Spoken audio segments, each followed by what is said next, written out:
house, building building a lifelong passion for justice and service to others. So we see she's got a good background and the educational background and the work. She's worked in the circuit court area.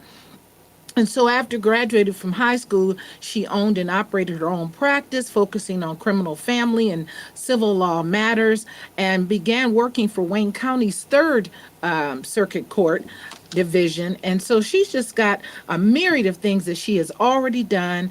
And for time's sake, we want you to get right to telling us what is it. We're so glad that you're here this evening. Thank you so much for coming and being our guest. Thank you so much for having me. I appreciate the opportunity. And hey, everybody, how you doing? I'm a Detroit Fine, girl, how you so doing? what up, though? That's right. What up, though? Absolutely. So tell us about what you want to do and why you. I read in a piece that you want to do things to help in the community, and that's so important, especially being a judge.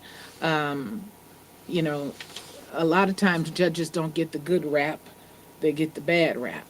But tell us what you want to do.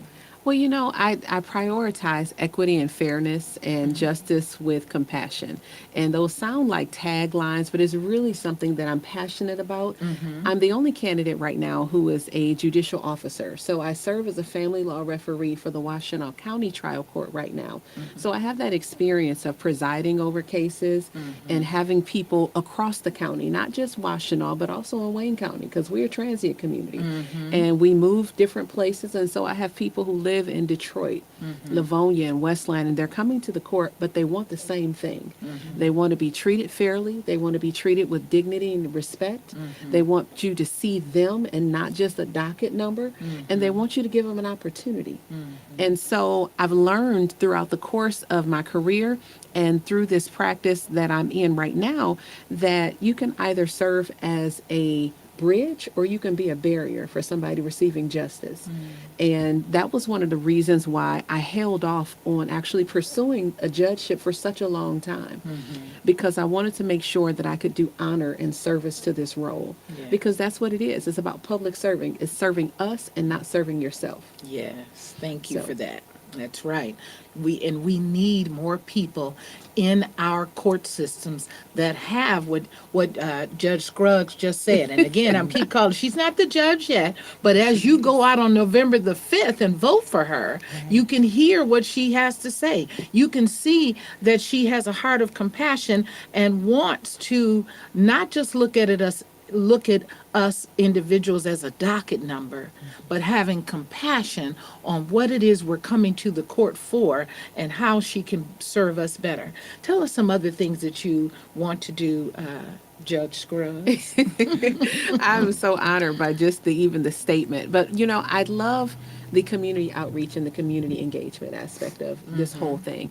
And one of the things that I did when I was working for the Wayne County front of the court, and I worked for them for 9.5 years as a senior staff attorney and special prosecutor, I joined the outreach team, which is a volunteer program, but the attorneys and other staff members went to community locations, which were arrest-free zones. So it bridged that gap between court and community. And I'd love an opportunity to really expand that further and really get more involved with it. It's still work that I'm very passionate about. And I still champion that outreach team because I've just recently, connected them with UAW so that they can do a program for their membership as well.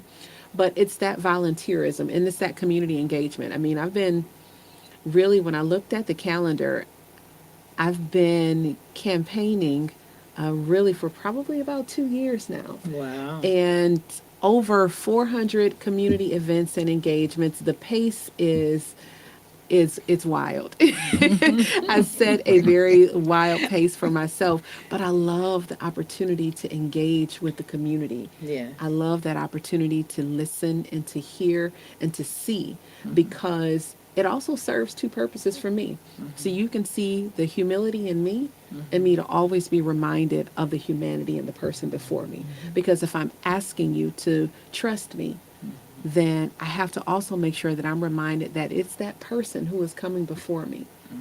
And I have to keep that as a priority, and I think that goes a long way with making sure you stay away from or don't get caught up in that black robe syndrome we've probably all heard about, where you have a little more power and authority. You have a lot of it as a judge, and sometimes you can get caught up in that and go the wrong direction.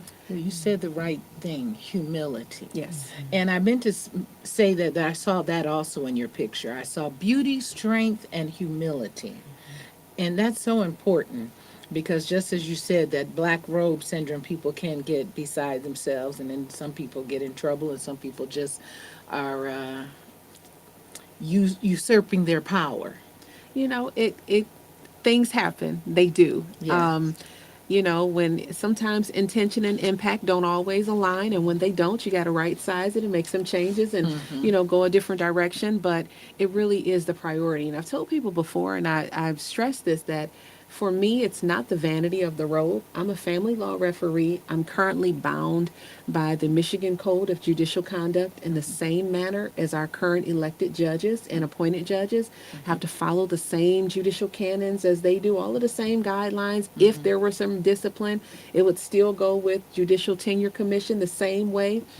And so I say all that because I don't have to run for office to have a robe. I already have one. So it's not about the vanity of the robe for me. It's the integrity of the office. And what can I do to make sure I'm restoring the public trust and the integrity and honor to this role? All right. I love it. Yes. I love it. Get out and vote November the 5th for Adrian Scruggs for Wayne County Circuit Court Judge. You've heard her. You're listening. If you've got some questions, feel free to text in. Again, you could go to WJZZ's Facebook page or Michelle Turner White's Facebook page or on YouTube. Try to stick to one, everybody, and I'm going to follow that one because I can't. That's 3 different places. But nonetheless, tell us some other things that you want. Oh, and people have already been playing it 7 times just already. All right. Well, hello. How you doing? So tell us some of the things that you would like some other things that you would like the community to know. You've shared some wonderful things. Yes. So, I'd like them to know about my beginnings, like who I really am and how I came about this journey. So I have only ever wanted to be a lawyer. And the reason why is because I was a little girl and I used to watch Felicia Rashad play Claire Huxtable. Yes, we all And did. I would, and I would watch her play this character. And, there really wasn't necessarily understanding of all of the intricacies of what she did and what that role meant. But I saw her and I saw representation. And I saw that she was an attorney and she made it look good. And I said, well, I'm going to do that. And so when I was in the 4th grade, my teacher, Jaquetta Cruz at Hanneman Elementary School. Okay, at Hammond? Hanneman. Oh, Hanneman. Okay. Hanneman Elementary School. She asked, the question they always ask kids, what do you want to be when you grow up? What do you want to do? And she asked me, and I said, I want to be a lawyer. And she said, well, why? And I said, because there's not enough black women attorneys. And she just kind of looked at me and said, right. okay, Adrian, and it was at that moment that she made me voice what I had been wrestling with and what God had placed on my heart. And so I've been laser focused and I've only done that one thing. And so I credit Felicia Rashad with giving me representation, but my mom for giving me the determination and the work ethic and showing me what it meant so that I could actually fulfill this dream. And so I have pressed forward all of this time. I'm a mom. I have a son. He's 21. He's out there campaigning hard for me. Awesome. Hey, Gabriel. I've got a beautiful family who are supporting me and my friends, but I'm a member of the community just like everybody else. One person has asked, tell us what types of cases come into circuit court. So the circuit court has 3 divisions and 2 subsections. You have the criminal division, which everybody's familiar with. They used to say, oh, you're going to be in Frank Murphy because everybody associated that with the criminal division. But it's now at the Criminal Justice Center, so that's the new shift. So the criminal division, those are the felony matters that don't get resolved at the district court level, and they get bound over to the circuit court. Then you have the civil division, where if you're suing somebody or getting sued for something and the value is over $25,000, then you're going to go there. You think insurance contract or like a car accident or some sort of claim like that or medical malpractice, all of those kind of issues. Civil division, value above $25,000. Then you have our domestic division. And the domestic division is divided amongst two sections. That is our family division. You think friend of the court, child support, divorce, custody, parenting time, paternity. That's going to be in our domestic division. And then our juvenile section with our abuse and neglect docket and the delinquencies. And so those are the areas of the court. Now, here's some myths that go around that there's a guarantee of where you're going to go if you win or are appointed. So unlike Oakland County, which they have a race going on and they know that the seat is for family division, it's not the same for Wayne County because they have this seniority placement, something going on. I call it the Hollywood Shuffle. And so, the senior judges, they get to decide if they want to move from the criminal division over into the civil division. And then, whoever has the most seniority, they get the spot. Or if they want to move from the family division to the criminal division, and then they get that. And those are two examples of things that have recently happened with the judges moving. And so when, by the grace of God, I win the election, I'm not sure where I'll be placed, but I'm prepared, capable, competent, and exceedingly qualified to serve wherever I'm needed in the Wayne County Circuit Court. Prepared, confident, and exceedingly qualified. I love that. You have to have confidence. Everyone, you got to keep confidence in yourself.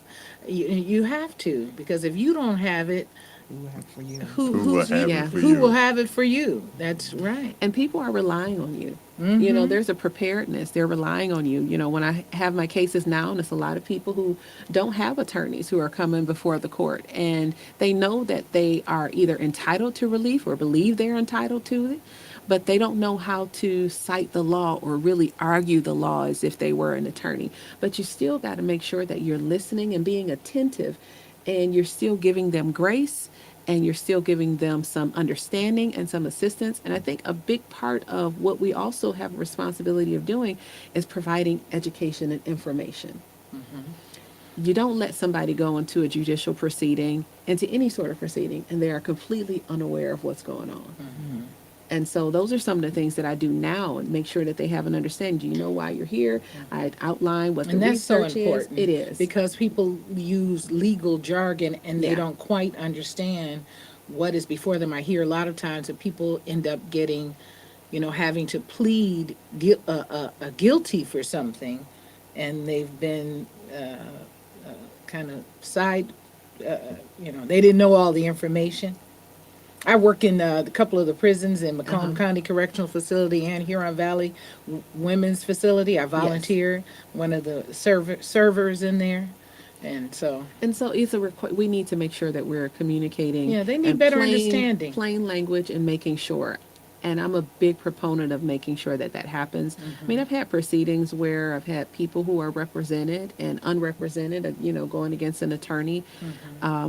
And I've had to make sure I ensure that equity happens, because the attorney may, do their job. They're zealously advocating for their client, but in the process, I can't allow for the integrity of the proceedings to be eroded because you're communicating in a way that I know this person doesn't understand. So they can't really litigate their interests, and they can't argue the cases, and they can't object because they don't know. For them. I break it down, I make it clear, and I make sure everybody else does the same thing. Awesome. Well, you've got some people who have said you are going to win. Scruggs for judge. That's right. That's what they're saying. Scruggs for judge. Scruggs for judge.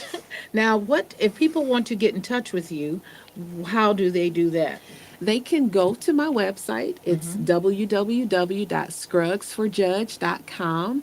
I have a Facebook and Instagram page, Scruggs for Judge, which is both. An email address, scruggsforjudge@gmail. All of this is all on my website. My phone number is on the website. So there are multiple ways that people can contact me. And there's also multiple ways they can get involved and join Team Scruggs. This is, it's so vital. It is so vital that we make sure that we are voting for our judges and voting in that nonpartisan section. It's often skipped. The drop-off rate is really, really high. Don't miss the partisan section, people. The nonpartisan section. Right. Turn your ballot over. Make sure you vote in every area. And for those of you who are saying, well, I don't vote, that's not for me. You are part of the problem if you don't vote. You're not being part of the solution. I understand you may not like every candidate. That's why one of the reasons we're trying to bring on as many candidates as we can. The past 3 weeks, we've had different people on. And even for the primary, we had people on so that you can get a better understanding, so that you can make a more qualified vote. But we thank you for tuning in to Community Updates and Enlightened Hearts right here on WJZZ Cool TV. You can catch us every Wednesday on YouTube, Instagram, Facebook, and from 6 to 7 p.m. And you can also look at WJZZ, go to WJZZDetroit.com and listen to jazz all day long. And we want to also thank, I have to do a station ID real quick. We also want to thank one of our sponsors, ABB Wealth Strategies. They give you phenomenal strategies for your money, to take your money and show you how to better invest it. And with that, you will receive peace of mind, especially if for those who are in retirement, looking to go into retirement, or soon to go into retirement. And for those, our young people don't have pensions. They're taught right now when they go to work that they've got to have a Roth IRA or start something young, because pension will be gone, according to what many jobs are telling them, and statistics, be gone for the 20-year-olds and the 30-year-olds by the time they get to the 60s. We don't know if it will be or not, but nonetheless, you want to start preparing now. So call ABB Wealth Strategies at 248-988 5800, 8200, 988-8200, ABB Wealth Strategies. And talk to Todd Bernstein. He's one of our representatives that supports all that we do. So before you have to go, somebody else just texted and just put Scruggs for judge. Scruggs for judge. Yes. Adrian Scruggs for Wayne County Circuit Court Judge in the nonpartisan section. Listen, I was in the primary, and there are 43 cities and townships in Wayne County. It is the largest in the state of Michigan. Over 1.7 million people live here. And the drop-off, the exact number, the people who voted for the Wayne County Sheriff, there were 4,716 voters who stopped and didn't vote for the Circuit Court Judge in the primary. Not good, people.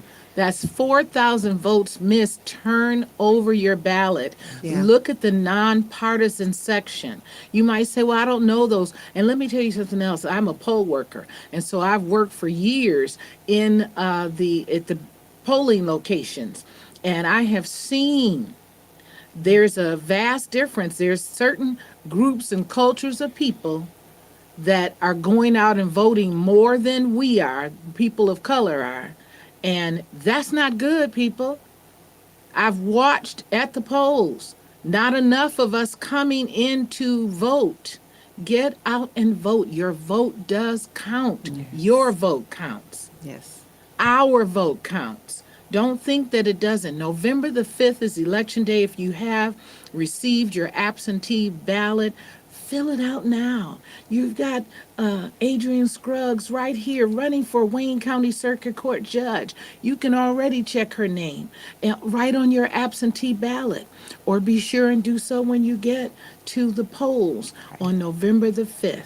Or before, because early in-person voting is going to be starting soon for a lot of places. I don't want to speak out of turn for all of them, but I do know Detroit, early in-person voting is going to be this Saturday, October 19th. And I believe in Canton, it's the same thing, October 19th. So take advantage of that. Early in-person voting.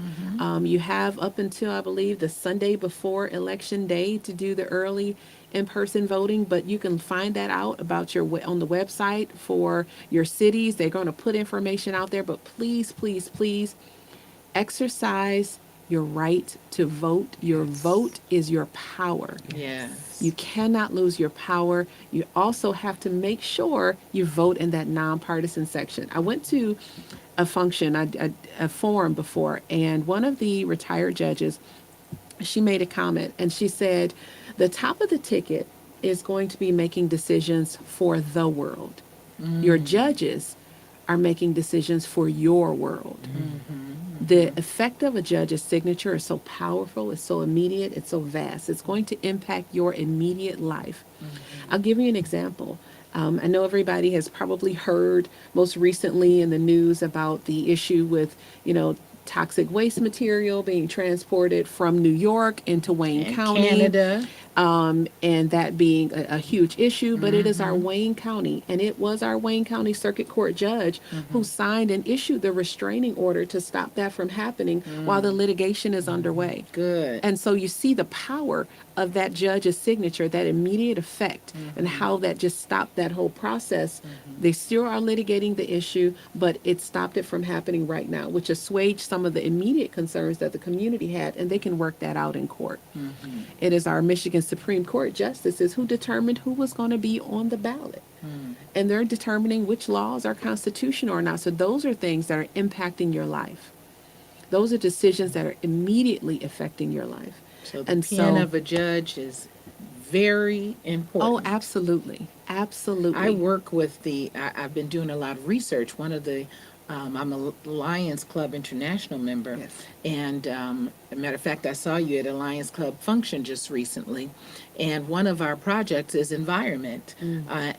So I've been doing a lot of research on the waste that we receive here in the United States, period, and in Michigan. And so I found out that we not only were they trying to bring the New York waste here, but we take in Canada's waste. And all that messes up our landfills and our waterways, and people throw out, what we do is collect, the Lions Club, we collect furniture. People throw out furniture. They throw out their Keurig machines, their irons, and things that people can use. So we collect. We don't go around and collect garbage. We collect it from individual homes for people that don't want to just have it go to a place where it can be sold. But we can collect what you were going to throw out and then give it to those in need. And Judge Scruggs, I love saying that. So I can't tell you how many homes I've gone into within Wayne County primarily that people don't have any furniture, nothing, no couches, no beds, no dressers, no tables, nothing. And agencies are helping them get a home and start all over, and then we come in, the Lions Club International, and fill up their homes with furniture. So That's we're hard work. working with the community as well. And it's not just community work, that's hard work. Because you Yes, have to from have the a heart. heart. Exactly. You do. You have to have a heart of service and a heart for the community and a heart for people. So I applaud that. I love those kind of things because it really is doing it for the right reasons. And it's the service. And that's what we say, service from the heart.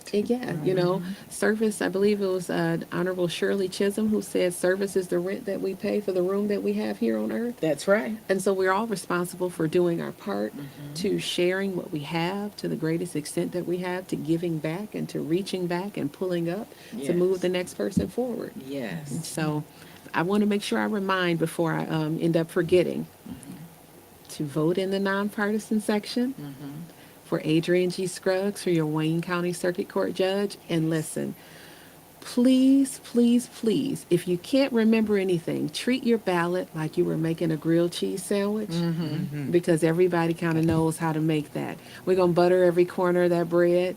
We're either using a cast iron skillet or a Tefal or some nonstick if you new age. I'm not judging.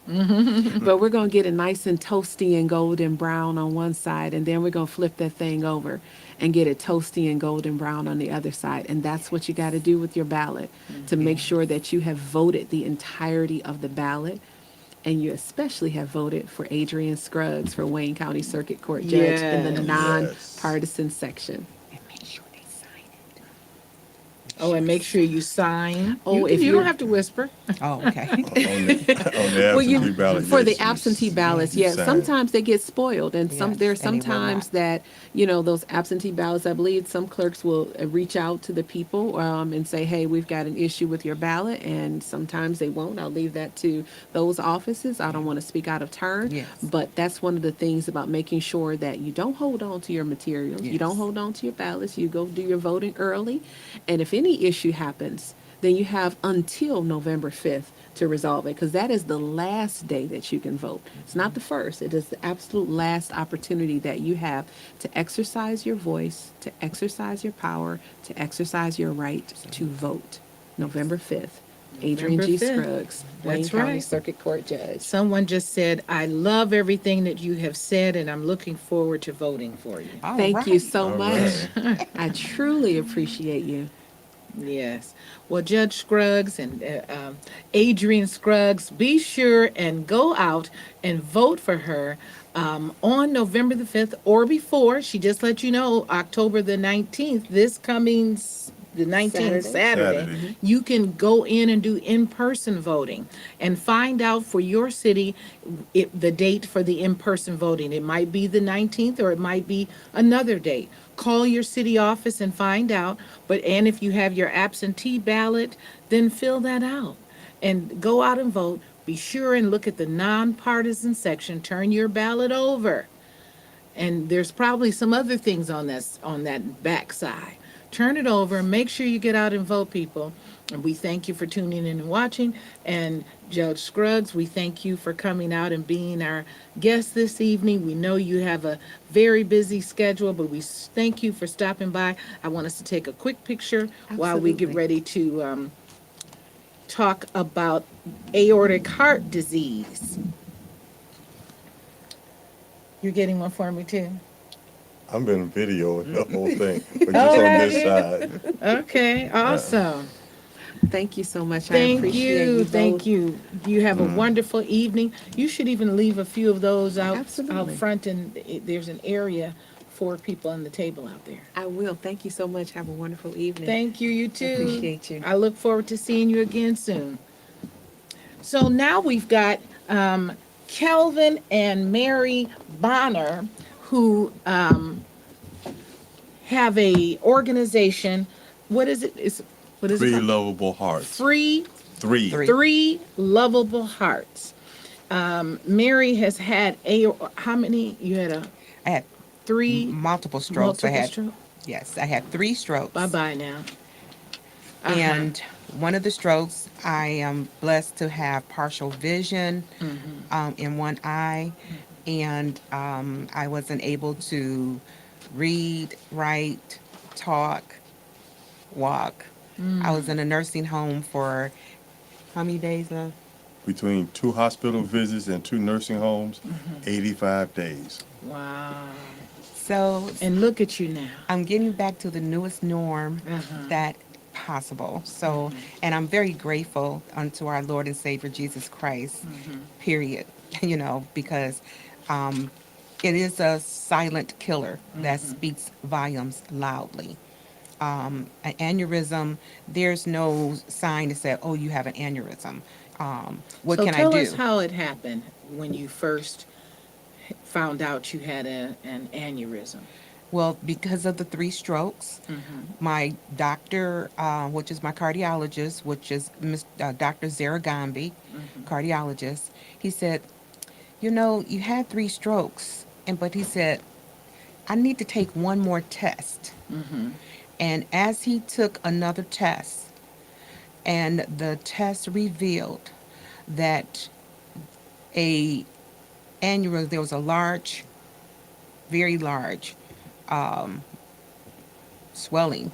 That's where I'm cut here. So did you have some pain? No pain. Nothing. You were Nothing. just going about Just your going day, Yes. and then all of a sudden, I went in for the test at the cardiologist, and when they took it and she came out, I have all of the medical documentation and I have videotapes showing how it was the largest, 6.23 centimeters. And they was like, but oh, you went into a cardiologist because your doctor had sent you there. no. No. No, Why the did you go? cardiologist, because he kept saying, well, because I stayed, because I have hypertension. Okay. So with me having hypertension, I was always being checked Okay. on a regular basis by my cardiologist. And so when he checked me, again, because he said it was just something that was odd with me having the strokes, that he needed to do another test. And I don't remember the test, but it was like an angiogram of my heart, and it showed really how large the aneurysm was, and it was the largest reported in medical history thus far. And this didn't happen until you were 60? Yes, it was for actually, yeah, my 60th birthday. I had a lot of 60th birthday parties to actually attend.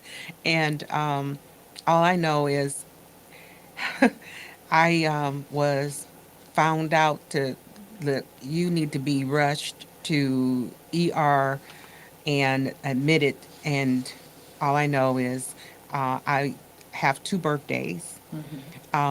April 13th is my original birth date. So now, with me having the largest reported in medical history aneurysm, which is the silent killer, because usually an aneurysm will actually burst and you just actually just bleed out. So it God had his hand constantly on that until I had the surgery. And even after the surgery, I was in so much pain afterwards that I said, I have to get out. And once I get out of the hospital, first thing I wanted to do was do some kind of way of getting out to people, because our hearts are universal. It's not like, oh, it's a thing that happens with just this race of people. It is not. It is universal. So with it being that way, I needed to get out and get the information out as much as possible, from community to community. And that's what you've been doing. You've been on, what, Fox 2 News or Channel 4 Channel 4. News? And just all over. You're working with one of the hospitals. Yes. And helping to bring awareness. You're spreading awareness about aortic heart disease. Yes. Awesome. And so now, Kelvin, you have born in Memphis, Tennessee, and married to Mary for nearly 23 years. You all have been married. Yes. That's a wonderful thing. Congratulations. Thank you. I enjoy it. Yes. You're a wonderful couple. And you're an honorable discharge veteran. Thank you for your service to our country. Thank you. And I know this has, been a lot for you too, with caring for your wife, with seeing her go through the different changes. And tell us about your experience. Well, it's kind of hard to deal with when you have someone who's living with you and all of a sudden they're not there. That was one of the biggest problems. And then I was able to go see her every day. And you missed your baby being by your side. Yes. That's And wonderful. and there were sometimes I would be there 2, 3, up to 5 times a day. Every time I got a free moment, here I'm going. And How'd you cook? You had to cook for yourself, or you didn't cook? I did not cook too often, and I was always buying her food to bring to her, and I would eat with her. Oh. Because I hate to say it, but some of the food that you have in some of these facilities, It's not the same. it's not good. it's not good. And it's not that it's not palatable, but it's just Bland. it's really bland and Wasn't like your honey's good food, home cooking food. no, it was not. That's wonderful. And there was even one time she wanted some, I hate to say it, but she wanted some chicken. And she wanted from this specific restaurant. So I went, and it's a chain, so I'm trying to find it. I wound up being down on like 9 Mile. No, not 9, 8 Mile when I got it. When I went to take it to her, it was still warm. I mean, still hot. And as I was leaving, the same chicken place was just right down the street. And I'm like, I don't believe I did that. But I was just going by what I remember as from driving up and down the street where some places are. Yes. And it was kind of difficult. Yeah. And then sometimes she would ask me for something and I'd be like, okay, it's gonna be a minute before I get there with it, but I'm coming. And I guess the nurses would look at me coming in with food and stuff, and I'd be like, okay. You know, if you want me to bring you something, just say something. I'll bring you some too. But I was just trying to make sure she had food, and also to check on her too, because when somebody's not at home, it's as long as we've been married. When she's not in the house, I don't sleep, and when I do sleep, it's because I've been up so long. I'm just literally exhausted, and that's not a good thing, and that's not healthy for anybody. And I can see how my grandfathers and my father was, that they loved the women that they married. They weren't going through the second and third marriage. And I always tell her about That's that country, being from the country, and I can say that too. yeah, that's that country. The northern men are different from the southern men. As a single woman, let me tell you, Well, southern men, okay, I much was- gentlemanly. You said it. I'm not going from person to person. I got my wife. I'm sticking with my wife. Right. And I always tell her about this experience I had when I was working in a factory. This guy was, they No were, offense to all the northern men, but yeah, sometimes but it's reality. he was kind of giving this guy a hard time because he was married for the 10th time. It And he, brought tears to your eyes. Yeah. no, Your- it your didn't. husband. No, It was, No, you about brought tears you. to your husband, to your wife's eyes from the things that you've just said about her. Yeah. and it was, and when he was talking about it, he was, this guy married for the 10th time. I'm like, Wow. what? Well, I know people like that have been married 8, 10 times. And he said, well, he and I used to go head up. He said, I've been married 9 times, done bought 6 houses, paid for every last one of them, and I ain't got a one. And I'm like, okay, that doesn't sound like something I want to do. But because it was always love with us, and I always tried to make sure that she knew that I loved her, that, okay, Can you teach a class on that? I had asked him, well, I'm just being brutally honest with, and that's what my husband always tell me, that I'm just going to tell it like it is. I let him know because we were on a beautiful trip. I can't remember where we were, out of the country, and family was there, all but the father. And the grandmother came over and she asked me, she says, you guys, he takes very nice care of you, you know, and loving and so forth. She said, my daughter, and she's, you know, quoted to her daughter, once she found out that she had breast cancer, he divorced his wife Wow. once he found out. So I Because was, she had breast cancer. because she had breast cancer, he divorced her. And where was he from? The South or the North? Now, don't even say. I'm just. we really don't know. But the thing was that he divorced his wife and married a woman younger than 2 of their children. Wow. And I'm like, no, I just can't see that. Well, it's good to stick with your spouse. In the Bible, you know, we say, and when you get married, you say for better Or for worse, and nobody ever knows what that is going to be. Well, I let him know that even, you know, recently, not recently this past, but during the time that I had the strokes and so forth, I wanted a divorce because I didn't want him to feel compelled to stay in the marriage to me Aren't and you with sweet? me. Aren't you glad that he stayed, though? I am. I mean, I love my husband. I didn't want that too, but I didn't Yeah. want him to be here and feeling compelled to keep the marriage. And like everyone was like, "Oh, well, Mary, that's not right." I said, "No, let's be realistic about it, you know."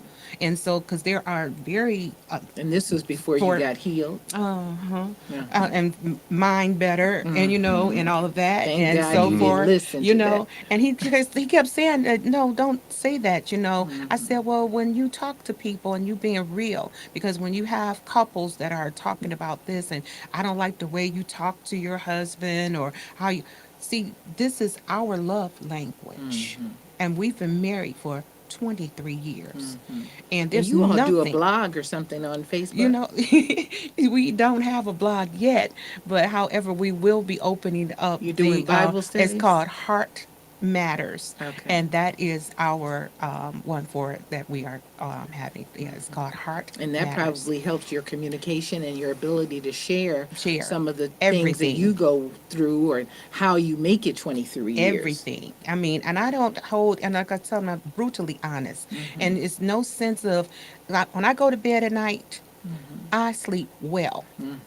And I don't have to hold anything back from him, and I don't want him to hold anything back from me. And I'm that way with everyone I'm in relationship with, females. I am just brutally honest, So that, and I love them, So just be honest. So, Mary, what are some of the things? What are one of the organizations that you're working with? What is it that they would like? Because you're working with some organizations that are assisting you as you're helping to get the word out about aortic heart disease. What are some of the things that you want to share with the audience today? Today, I would like to let people know that there is help for everyone. There's the social workers that are there, that are trained to help.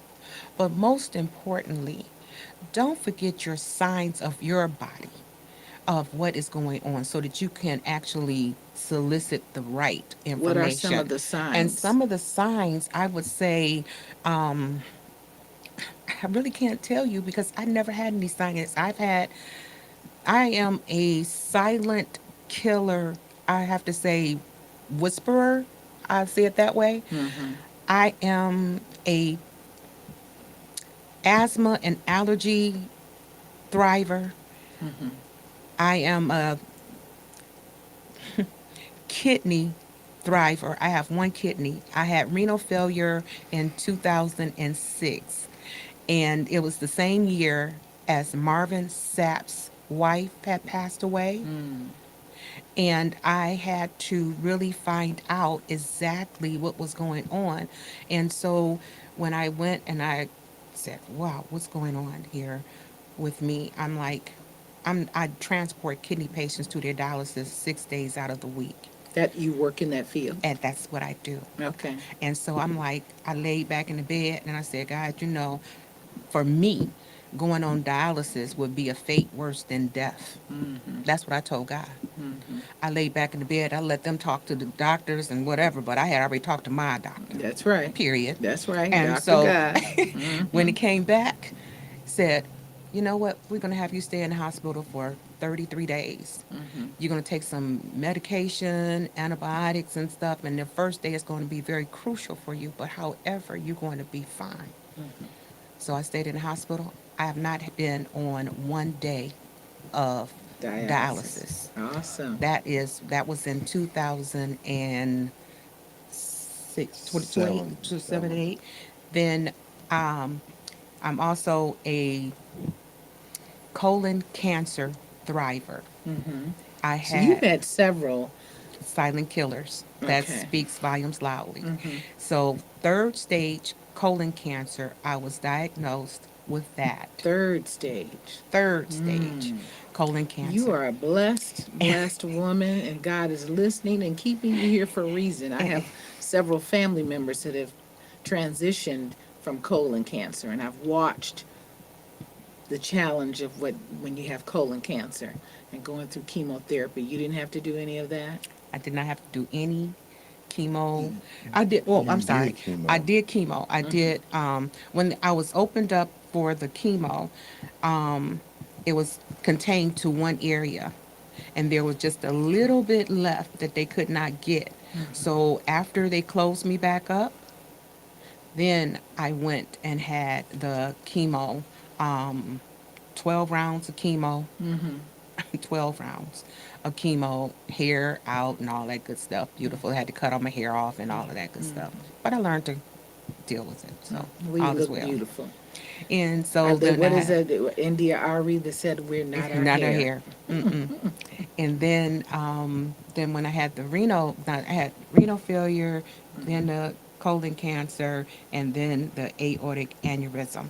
I had one doctor that actually the colon cancer doctor. She came to me And she looked at me. She says, "No, you are a miracle." Mm-hmm. And I she was just came going to after say that. She that. says, "No, you're a miracle." Because after I had she said, when she saw me how I pulled through in our Lord's strength with the colon cancer, she said, "But when I came out from the aortic aneurysm, she was sitting at my bedside. Wow, the doctor. Yes, my colon Colon cancer cancer doctor. doctor was sitting at my bedside, and every time I go into the hospital, she is right there. And I'm like, That's a she blessing. looks at me and I look at her. She's looking She's at like, a "You okay?" miracle. And I'm like, "Oh my gosh." She says, "No, you're a miracle." And I'm like, I don't take it lightly.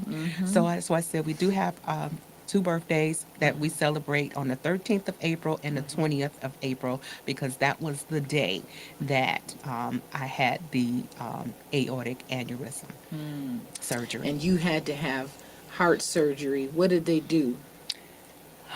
You would have to tell me that. Basically, what they did was like the only best way I can describe it is almost part of an autopsy because they split you open, and then they go in and do the repairs that need to be done and taken out. And that surgery was like a little over 8 hours, and it's like it's just to even notice somebody going through this. Sitting around at the hospital was just that was I had to just get up and leave for a minute. So tell me, do you all have any before we go, do you have any upcoming events or things? I think you told me you just had a walk, but do you have anything upcoming? Yes, we have Okay. Purple and Red Gala on February the 15th. Okay. And that is $100 per person. And we are getting out the awareness and thriving at the best that we can and doing everything that we can. And we are on line for, and we have with the Pistons. I love the Pistons. I have to say something about the Pistons, but yes, we'll be doing And how stuff can like that. people reach you? Reach us at, get our information. It's at Three Lovable Hearts Three Lovable Hearts at gmail.com is at one. gmail.com. And then there's a Facebook page. We've got to check it because it was kind of what it got It's kind Three of Lovable messed. Hearts, Yeah. aortic aneurysm awareness, and we can be contacted in Detroit. And give them your number. Yep, the 3-1. It's 313-978-9160. 978-9160. Be sure and contact Mary and Kelvin Bonner, and we thank you so much for coming and being our guests right here on WJZZ Cool TV. We want to have you back again sometime. Thank you. And Well, thank you for definitely having us. keep us posted about your events. Let me know when you have some of your events and just text it to me, and we'll be sure and announce them on the station.